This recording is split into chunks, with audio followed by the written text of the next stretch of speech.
نستعينه ونستغفره ونؤمن به ونتوكل عليه ونعوذ بالله من شرور أنفسنا ومن سيئات أعمالنا من يهد الله فلا مضل له ومن يضلل فلا هادي له نشهد أن لا إله إلا الله وحده لا شريك له ونشهد أن سيدنا ونبينا ومولانا محمدا عبده ورسوله صلى الله تعالى عليه وعلى آله وأصحابه وأتباعه وأزواجه وذرياته وبارك وسلم تسليما كثيرا كثيرا أما بعد.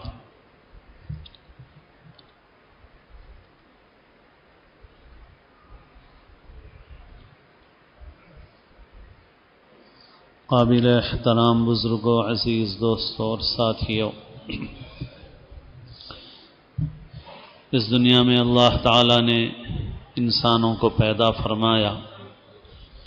اور انسانوں میں سے کچھ بندے منتخب فرمائے، اور اللہ نے انہیں تمام انسانوں میں سب سے افضل اور اکمل بنایا، ان کو تمام انسانوں میں سب سے اونچا درجہ عطا فرمایا اور اپنی جانب سے ان کے لیے خاص خصوصیات اللہ نے مقدر فرمائی۔ وہ انبیاء کرام علیہم الصلاۃ ہیں جو تمام انسانوں میں سب سے افضل ہیں، سب سے اکمل ہیں، سب سے بہتر ہیں۔ پھر ان انبیاء کرام میں اللہ نے سب سے اونچا درجہ ہمارے نبی سیدنا محمد الرسول اللہ صلی اللہ علیہ وسلم کو عطا فرمایا۔ اللہ نے آپ کو امام الانبیاء بنایا۔ جب بیت المقدس میں انبیاء کرام کی ارواح جمع ہوئی اور ان کی امامت کا مسئلہ آیا تو حضور کو حضرت جبرائیل نے آگے بڑھایا اور اس طرح آپ امام الانبیاء قرار پائے۔ اللہ نے آپ کو خاتم النبیین بنایا، تمام انبیاء میں سب سے اخیر میں بنایا۔ خاتم النبیین کا ایک مطلب تو یہ ہے کہ آپ زمانے کے اعتبار سے سب سے اخیر میں آئے، اور دوسرا مطلب یہ ہے کہ جتنے نبوت کے کمالات ہیں وہ سارے کے سارے کمالات آپ پر ختم کر دیے گئے۔ جتنی خصوصیات اور جتنے کمالات نبوت کے ہو سکتے ہیں وہ سارے کے سارے اللہ نے حضور کو عطا فرما دیے، اور اس اعتبار سے بھی آپ خاتم النبیین ہیں۔ تو اللہ نے آپ کو تمام انسانوں میں اس طرح سب سے اونچا مرتبہ عطا فرمایا، اور قیامت کے روز آپ کے اس رتبے کی بلندی کا اظہار ہوگا جبکہ تمام انبیاء کرام علیہم الصلاۃ اور تمام انسان میدان محشر میں ہوں گے، اور اللہ کے حضور میں شفاعت کے لیے کسی کو آگے بڑھنے کی ہمت نہ ہوگی، اور پھر تمام انسانوں کی طرف سے حضور اللہ کی بارگاہ میں شفاعت کریں گے۔ پھر آپ کی شفاعت قبول کی جائے گی، آپ کو مقام محمود عطا کیا جائے گا، جس کی ہم دعا کرتے ہیں اذان کے بعد کی دعا میں، وَابْعَثْهُ مَقَامًا مَحْمُودًا الَّذِي وَعَدتَّهُ، کہ اے اللہ حضور کو مقام محمود عطا فرمائیے جس کا آپ نے وعدہ کیا۔ اور ایسے ہی جنت میں جو سب سے اونچا درجہ ہے وہ بھی آپ کو عطا کیا جائے گا۔ آپ صلی اللہ علیہ وسلم نے فرمایا صلی اللہ علیہ الوسیلہ، اللہ سے میرے لیے الوسیلہ مانگو۔ الوسیلہ کیا ہے؟ حضور پاک صلی اللہ علیہ وسلم نے فرمایا جنت کا ایک اعلیٰ ترین درجہ ہے جو صرف ایک شخص کو عطا کیا جائے گا، اور مجھے امید ہے کہ وہ میں ہوں، مجھے امید ہے کہ وہ مجھے عطا ہوگا، اور میرے لیے اللہ سے اس کی دعا مانگو۔ اسی وجہ سے اذان کے بعد کی دعا میں ہم کہتے ہیں آتی محمدا الوسیلۃ والفضیلہ وابعثہ مقاما محمودا الذی وعدتہ۔ تو اس طرح آپ کے رتبے کی بلندی کا بروز قیامت اظہار ہوگا۔ آپ فرماتے ہیں کہ اس دن حمد کا جھنڈا میرے ہاتھ میں ہوگا، بیدی لواء الحمد۔ غرض یہ کہ اللہ نے آپ کو دونوں جہاں میں اونچا رتبہ عطا فرمایا۔ اسی وجہ سے کسی نے کہا کہ بعد از خدا بزرگ تو یہ قصہ مختصر یہ ہے کہ اللہ تعالیٰ کے بعد سب سے اونچا رتبہ آپ کو عطا ہوا ہے۔ تو آپ صلی اللہ علیہ وسلم کو اللہ نے خاتم النبیین بنایا، اپنے سارے کمالات آپ پر اللہ نے ختم فرمائے۔ جتنے انبیاء اس دنیا میں آئے ہیں سب انبیاء کو اللہ نے ظاہری اور باطنی دونوں قسم کی خوبیوں سے آراستہ فرمایا ہے۔ کوئی بھی نبی ایسا نہیں گزرا جس کو اللہ نے جسمانی اعتبار سے بھی کوئی عیب دیا ہو، جیسے کوئی بیماری ایسی ہے جس سے لوگ گھن کرتے ہوں، ایسا نہیں ہے، اور ان کے حسب نسب میں لوگ شک کرتے ہوں، اللہ نے کسی نبی کو ایسا نہیں بنایا۔ کوئی ایسی بری عادت کہ جس عادت کی وجہ سے لوگ ان کے اوپر انگلی اٹھائیں، اللہ نے تمام انبیاء کو اس سے محفوظ رکھا ہے۔ کبھی کسی نبی کو لوگوں نے یہ نہیں کہا کہ پہلے تو آپ بھی شراب پیتے تھے اور اب آپ ہم کو منع کر رہے ہیں، پہلے تو آپ بھی جوا کھیلتے تھے، پہلے تو آپ بھی ہمارے ساتھ بت پرستی کرتے تھے اور اب آپ اس سے منع کر رہے ہیں، کبھی کسی نبی کو نہیں کہا۔ اور جب تمام انبیاء کو ان چیزوں سے محفوظ رکھا گیا تو خاتم النبیین صلی اللہ علیہ وسلم کو بدرجہ اتم اللہ نے ہر طرح کی ایسی خرابی سے اللہ نے محفوظ فرمایا۔ ظاہری اعتبار سے بھی آپ حسن و جمال سے آراستہ تھے اور باطنی اعتبار سے بھی اخلاق اور کمالات سے آپ مزین تھے۔ آپ کے اخلاق، آپ کے کمالات کی مکے میں شہرت تھی، لوگ آپ کو الصادق الامین کہتے تھے، آپ کو سچا کہتے تھے، امانت دار کہتے تھے، اپنی امانتیں آپ کے پاس رکھتے تھے لوگ۔ آپ صلی اللہ علیہ وسلم کے اخلاق کا پورے مکے میں چرچا تھا۔ آپ صلی اللہ علیہ وسلم جب چھوٹے تھے بچپن میں تو روایات میں آتا ہے کہ ایک مرتبہ جب بکریاں چراتے تھے، آپ نے بکریاں بھی چرائی ہیں، تو اس زمانے میں آپ مکے میں آئے کچھ دیر کے لیے تو ایک جگہ سے گانے بجانے کی کچھ آواز آ رہی تھی دور سے، تو یہ بھی حضور بھی بچے تھے تو حضور نے بھی خیال کیا کہ میں بھی جاؤں ذرا وہاں تماشا دیکھوں، اور اپنے ساتھی سے کہا کہ میں بھی جو آواز آ رہی ہے ذرا وہاں جا کر آتا ہوں۔ لیکن پھر اتنے میں حضور پر ایک نیند طاری ہو گئی، اور ایسی نیند طاری ہوئی کہ حضور صبح تک بیداری نہیں ہوئے، اور اللہ نے اس طرح سے اس مجلس میں شرکت سے حضور کو اللہ نے بچا دیا۔ تو غرض یہ کہ جسمانی اعتبار سے، اخلاق اور صفات کے اعتبار سے اللہ تعالیٰ نے تمام خوبیوں سے آپ کو مزین فرمایا اور آپ کو اعلیٰ اور اونچا درجہ عطا فرمایا۔ قرآن مجید میں ہے اِنَّكَ لَعَلَىٰ خُلُقٍ عَظِيمٍ، کہ آپ اخلاق کے نہایت اونچے مرتبے پر آپ فائز ہیں۔ آپ کے لیے اللہ نے نام بھی ایسا مقدر فرمایا کہ جس نام کا مطلب ہی یہ ہے محمد صلی اللہ علیہ وسلم، یعنی جن کی بار بار تعریف کی جائے، بار بار تعریف کی جائے۔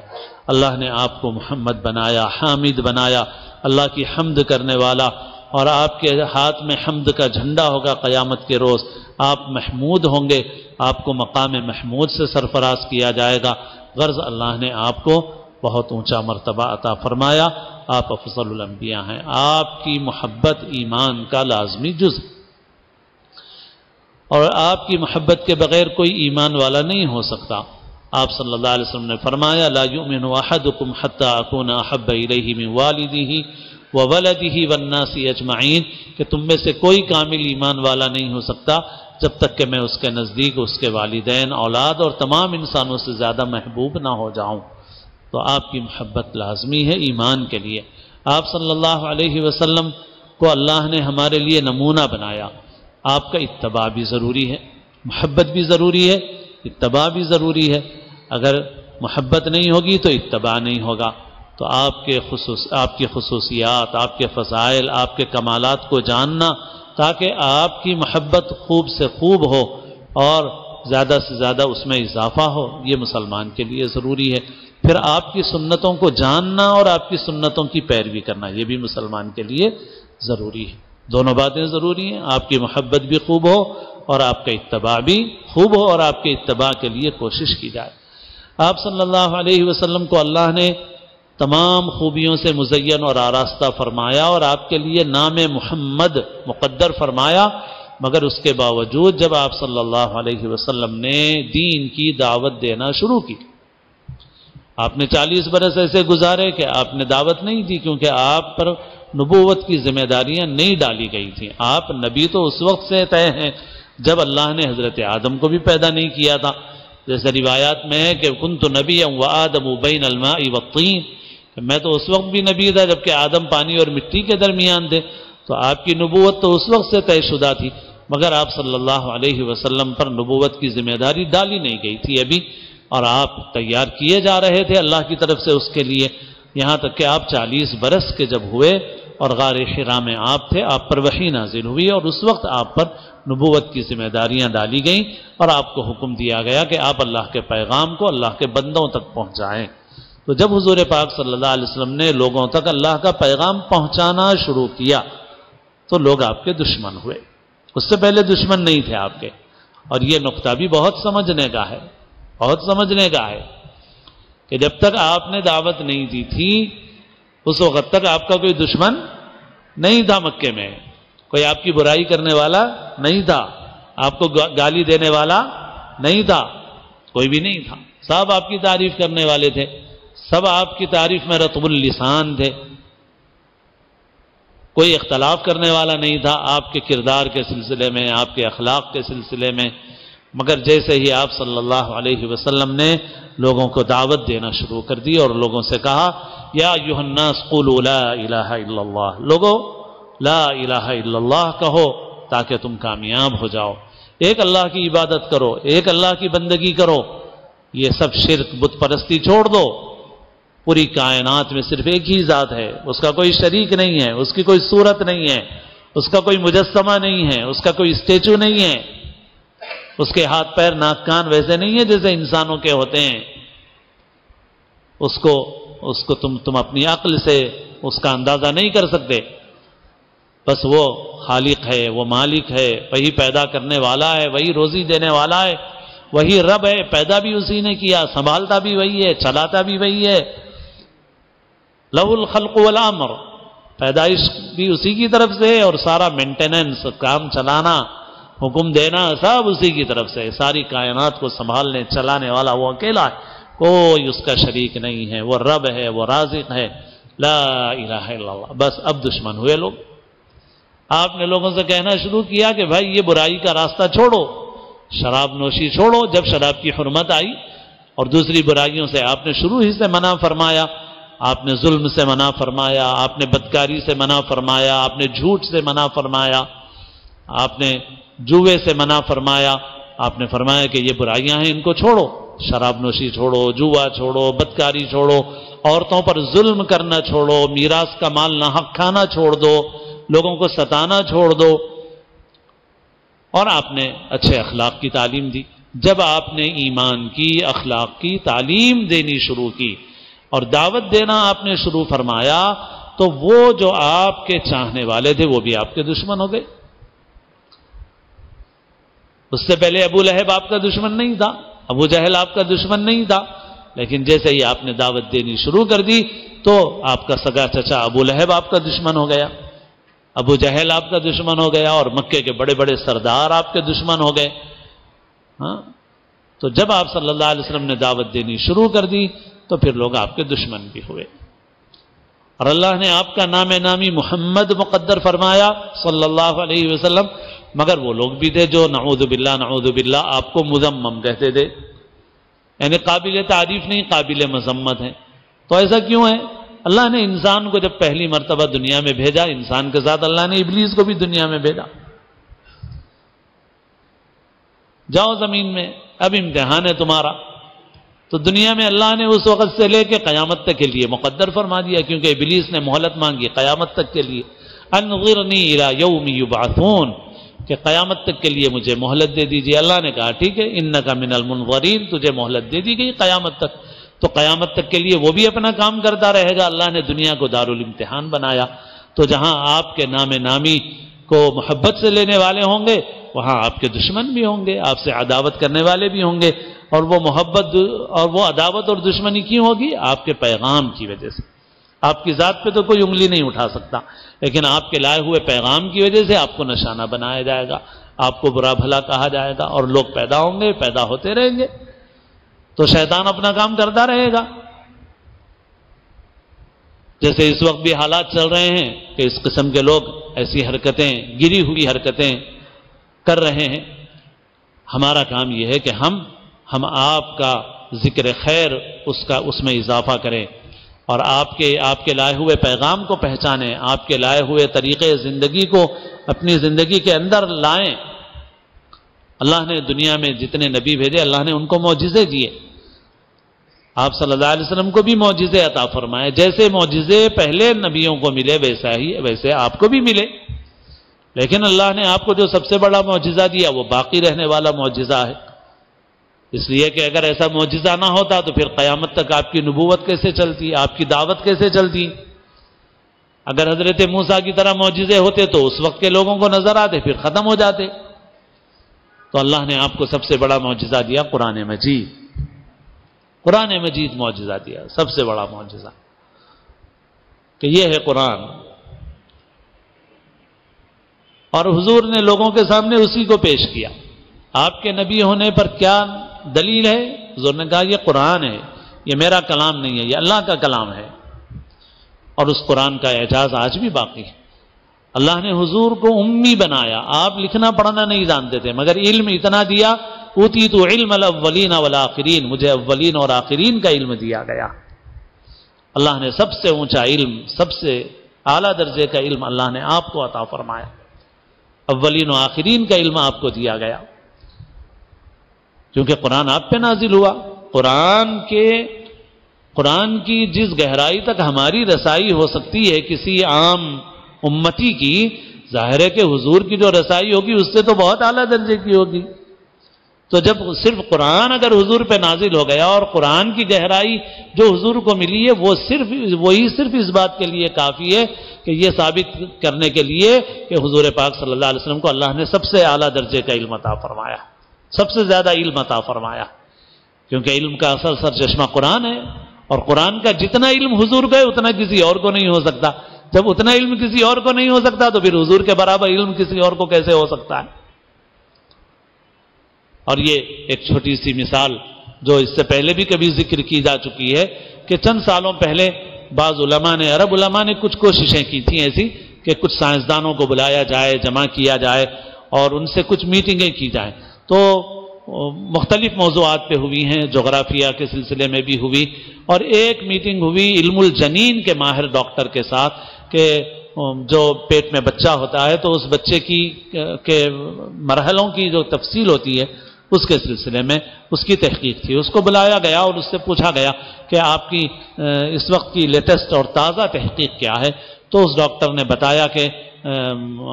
ہماری تحقیق یہ ہے کہ بچہ جو ہے ان مرحلوں سے گزرتا ہے, اور پہلے نطفہ ہوتا ہے, پھر خون کی پھٹکی بنتی ہے, پھر لوتھڑا بنتا ہے, اور پھر اس سے ہڈیاں بنتی ہیں, پھر اس پہ گوشت چڑھتا ہے. تو اس کی ساری تفصیل سننے کے بعد علماء نے اس سے کہا کہ یہ تفصیلات آج سے 1400 سال پہلے ہمارے نبی محمد صلی اللہ علیہ وسلم کے ذریعے قرآن میں بیان کی گئی. تو اس نے کہا کہ یہ تفصیلات آج سے 1400 سال پہلے کوئی بھی نہیں بیان کر سکتا تھا. اس سے کہا گیا کہ ہے قرآن میں. اس نے کہا کہ ایسا ممکن نہیں ہے. کیوں ممکن نہیں ہے؟ اس نے کہا کہ جو آلات آج ہمارے پاس ہیں وہ آج سے 100 سال پہلے بھی وہ سائنسدانوں کے پاس نہیں تھے. جیسے اسکیننگ کی مشین ہے کہ آج پیٹ کے اندر جو کچھ ہے ساری تفصیل معلوم کر لی جاتی ہے, بیماریوں کی تفصیل معلوم کر لی جاتی ہے, تو ساری تفصیل اس سے معلوم ہو جاتی. تو اس نے کہا کہ آج سے 100 سال پہلے کسی کے پاس ایسے آلات تھے ہی نہیں, تو کسی کے لیے یہ ممکن ہی نہیں تھا کہ وہ اتنی تفصیلات معلوم بتا سکے. تو اس سے کہا گیا کہ آج سے 1400 برس پہلے ہمارے نبی نے یہ باتیں قرآن میں بیان بتا دی ہیں قرآن کے. تو اس کو یقین نہیں آیا, اور اس نے پھر عربی زبان سیکھی اور پھر قرآن پڑھا, اور اس نے شروع ہی میں یہ کہا کہ اگر واقعی یہ باتیں محمد صلی اللہ علیہ وسلم نے 1400 سال پہلے بیان کر دی ہیں تو پھر یہ کہا جا سکتا ہے کہ یہ محمد صلی اللہ علیہ وسلم کا کلام نہیں ہے, کیونکہ کوئی انسان یہ ڈیٹیلز اور یہ تفصیلات بیان نہیں کر سکتا. اس کا مطلب یہ ہے کہ یہ پھر اوپر سے نازل ہوا ہے یہ قرآن, اور اللہ کا کلام ہے, یہ محمد صلی اللہ علیہ وسلم کا کلام نہیں ہو سکتا. پھر جب قرآن پڑھا تب اس کو یقین آیا کہ واقعی قرآن میں یہ موجود ہے. جغرافیہ کے ماہرین سے پوچھا گیا, انہوں نے کہا کہ جزیرۃ العرب ہرا بھرا ہو جائے گا. تو اس سے بتایا گیا کہ حضور نے بہت پہلے فرما دیا ہے کہ قیامت قائم نہیں ہوگی جب تک کہ جزیرۃ العرب نہروں اور باغوں میں تبدیل نہ ہو جائے. حضور نے اس وقت فرما دیا. تو بہرحال اتنی خوبیاں ہیں, اتنے کمالات ہیں کہ ان کا تذکرہ ہی نہیں کیا جا سکتا. پوری زندگی ختم ہو جائے گی, ان کا ذکر ختم ہونے والا نہیں ہے. آج دنیا ڈری ہوئی ہے, کہ لوگ اس اسلام کی طرف راغب ہو جائیں گے۔ آج جس ملک میں یہ حضور کی شان میں گستاخی ہو رہی ہے، یہ بھی کچھ دنوں پہلے کا واقعہ مضامین میں آ بھی رہا ہے کہ اس ملک کی ایک 75 سالہ خاتون ایک مسلمان ملک میں مالی میں قید ہوئی کسی وجہ سے، اور کئی برس کے بعد وہ واپس آئی، تو اس ملک کا صدر جو آج گستاخی اور کمینے پن کا اظہار کر رہا ہے، وہ خود اس کے استقبال کے لیے گیا، مگر وہ ایئرپورٹ سے واپس آ گیا اس وجہ سے کہ وہ 75 سالہ عورت جو مسلمانوں کے پاس 2-4-5 سال قید رہ کے واپس ہو رہی تھی اور اس کے استقبال کے لیے یہ ایئرپورٹ پہ پہنچا تھا، تو معلوم ہوا کہ وہ اب مسلمان ہو چکی ہے اور اس کا نام مریم ہے۔ وہ جہاں اس ملک میں اسکارف کو پسند نہیں کیا جاتا، مگر وہ اس ملک میں آئی تو اس نے اسکارف پہنا، اس نے اعلان کیا کہ اب میرا نام فلاں نہیں ہے، اب میں مریم ہوں اور میں نے اسلام کو قبول کر لیا۔ اور آج بھی موجود ہے وہ عورت، اور اس نے مسلمان، حالانکہ مالی ایک غریب ملک ہے، اگر ہم اسلام کا صحیح نمونہ پیش کریں گے تو آج بھی یہ ہو رہا ہے، اور کوئی اس کے اندر تعجب کی بات نہیں ہے۔ اور اسی طرح سے چند برس پہلے کی بات ہے کہ افغانستان میں جب مسلمانوں کا ایک گروہ وہاں با اختیار تھا تو برطانیہ کی ایک صحافی قید ہوئی تھی، اور وہ صحافی بھی شاید مہینوں قید رہی، 6 مہینے 8 مہینے کچھ اس طرح کا عرصہ ہے، مجھے صحیح یاد نہیں ہے۔ تو بہرحال وہ بھی قید ہوئی اور اس وقت تک ہنگامہ ہوتا رہا، پتہ نہیں وہ اس کے ساتھ کیا کر رہے ہیں، اس کی عصمت ریزی کر رہے ہیں، اس کو مار رہے ہیں، پیٹ رہے ہیں، زدا رہے ہیں، کیا کر رہے ہیں نہیں معلوم، یہ چرچا ہوتا رہا اخبارات میں۔ لیکن وہ ایک لمبی مدت کے بعد جب وہ چھوٹ کے آئی تو واپس ہونے کے بعد وہ برطانیہ کی شہری ہے، اس نے اسلام قبول کر لیا، اپنا نام مسلمان رکھا۔ وہ مسلمانوں کے اخلاق سے، رویے سے، کردار سے متاثر ہوئی، اور اس نے جو چیزیں بیان کی ہیں اس نے یہ کہا کہ وہ عورتوں کی عزت کرنے والے ہیں۔ اس نے یہ بیان کیا کہ اس نے ایک مرتبہ اپنے کپڑے دھوئے اور اپنے انڈرویئر زیر جامہ اس نے تار کے اوپر ڈالے، تو ایک مسلمان آیا اور اس نے اپنا جو رومال ہوتا ہے بڑا اس کا، وہ رومال لا کر کے اس کے اوپر ڈال دیا۔ تو اس خاتون صحافی نے پوچھا کہ اس کے اوپر تم نے کیوں ڈالا؟ تو اس نے کہا کہ اس مسلمان نے کہا کہ ایک عورت کی ایسی چیزیں مردوں کے سامنے آنا یہ اچھی چیز نہیں ہے، اس وجہ سے وہ سوکھ تو جائے گا کپڑے کے نیچے بھی، اس لیے میں نے اس کے اوپر کپڑا ڈال دیا۔ تو یہ چیزیں ان چیزوں نے اسے اتنا متاثر کیا کہ وہ ان کی قید سے چھوٹ کے آنے کے بعد مسلمان ہو گئی، اور وہ بھی بڑی عمر کی خاتون ہے۔ تو آج ان کو ڈر ہے کہ لوگ، تو جو مکے کی زندگی میں ہوا تھا کہ مکے والوں کو یہ ڈر تھا کہ اگر لوگ صحیح اسلام سے واقف ہو جائیں گے، ان سے مل لیں گے تو ان کے دین میں داخل ہو جائیں گے، لہذا ان کو پہلے سے بدنام کرو، ان کو کہو یہ ایسے ہیں، جادوگر ہے، کاہن ہیں، فلاں ہیں، اور ان کے پاس جاؤ گے، ان کی بات سنو گے تو خاندان ٹوٹ جائیں گے، رشتے ٹوٹ جائیں گے، آپس میں دشمنیاں ہو جائیں گی، لہذا آنے سے پہلے سے ہی ان کو منع کر دو اور بدنام کر دو۔ بس دنیا آج بھی اسی کو اختیار کر رہی ہے، مگر ان حالات میں میرے دوستو جو بات ہمارے لیے غور طلب ہے اور توجہ طلب ہے وہ یہ ہے کہ ہم اپنی ذمہ داریوں کو محسوس کریں۔ ہم یہ مالی کے غریب مسلمانوں نے اچھا نمونہ پیش کیا، افغانستان کے غریب مسلمانوں نے اچھا نمونہ پیش کیا، مگر دوسری طرف دیکھو تو اللہ کے رسول صلی اللہ علیہ وسلم نے فرما دیا تھا کہ میں تمہارے اوپر فقر سے نہیں ڈرتا، میں مال سے ڈرتا ہوں، مال تمہیں برباد کرے گا۔ جن لوگوں کے پاس مال ہے، چاہے وہ مسلمان ملکوں میں رہ رہے ہوں چاہے کسی غیر مسلم میں، ہمارے جیسے ملک میں رہ رہے ہوں، جن مسلمانوں کے پاس مال آیا ان کے پاس وہ حضور کے وہ اخلاق، وہ کردار وہ باقی نہیں رہا۔ ہم بھی بے حیائی میں بہہ رہے ہیں، برائیوں میں بہہ رہے ہیں، غفلت میں ہیں، ہمارے پاس نہیں ہے وہ کردار۔ افغانستان کے غریب ہیں، ان کے پاس کردار ہے، مالی کے غریب ہیں، ان کے پاس کردار ہے،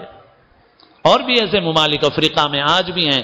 کہ جہاں پر غربت ہے مگر دین ہے، ایمان ہے وہاں، مگر ہمارے مال نے ہمارے دلوں کو زنگ آلود کر دیا، ہمارے اخلاق کو، ہمارے کردار کو خراب کر دیا ہے۔ اور اب تو ایسی چیزیں ہیں کہ اس کا بولنا بھی ہمارے لیے شرمندگی کا باعث ہے۔ حضور آئے، حضور نے عورتوں پر سے ظلم کو مٹایا، آج مسلمان عورتوں پر ظلم کر رہا ہے، میراث کا مال تقسیم نہیں کرتا۔ آج شادی کے نام پر ہم لڑکی والوں کو پورا قرض میں ڈبائے بغیر چھوڑتے ہی نہیں ہیں۔ ہم رحمت للعالمین کے امتی ہیں، ہم لڑکی والے جب تک قرضے میں پورے ڈوب نہ جائیں اور نچوڑ نہ لیں چھوڑتے نہیں تو کیسے مسلمان ہیں بھائی ہم؟ تو میرے دوستو ضرورت اس کی ہے کہ ہم، اور پھر ایک بات اہم یہ بھی ہے کہ دوسرے تو دوسرے رہے، ہمارے بچے، ہمارے نوجوان بھی حضور پاک صلی اللہ علیہ وسلم کی سیرت سے واقف نہیں ہیں، آپ کے لائے ہوئے پیغام سے واقف نہیں ہیں، پروپیگنڈے سے متاثر ہو رہے ہیں۔ اس وجہ سے ضرورت ہے کہ سیرت ہم پڑھیں، اپنے بچوں کو پڑھوائیں، حضور کا اتنا تذکرہ، حضور کی لائی ہوئی تعلیمات کا اتنا تذکرہ کہ ہمارے دلوں میں یقین مضبوط ہو جائے اور آپ صلی اللہ علیہ وسلم سے محبت ہمارے دلوں میں پیوست ہو جائے، ہمارے بچوں میں، ہماری آنے والی نسلوں میں یہ ہماری ذمہ داری ہے، اور پھر ہم اس اخلاق اور کردار کا نمونہ بنیں جو محمد رسول اللہ صلی اللہ علیہ وسلم لے کر آئے ہیں۔ اللہ تعالی ہم سب کو حضور کی سچی پکی کامل محبت نصیب فرمائے، حضور کا اتباع نصیب فرمائے۔ اللہ تعالی ہم سب کو اسلام کی زندگی اور اپنے اپنے وقت پر حسن خاتمہ نصیب فرمائے۔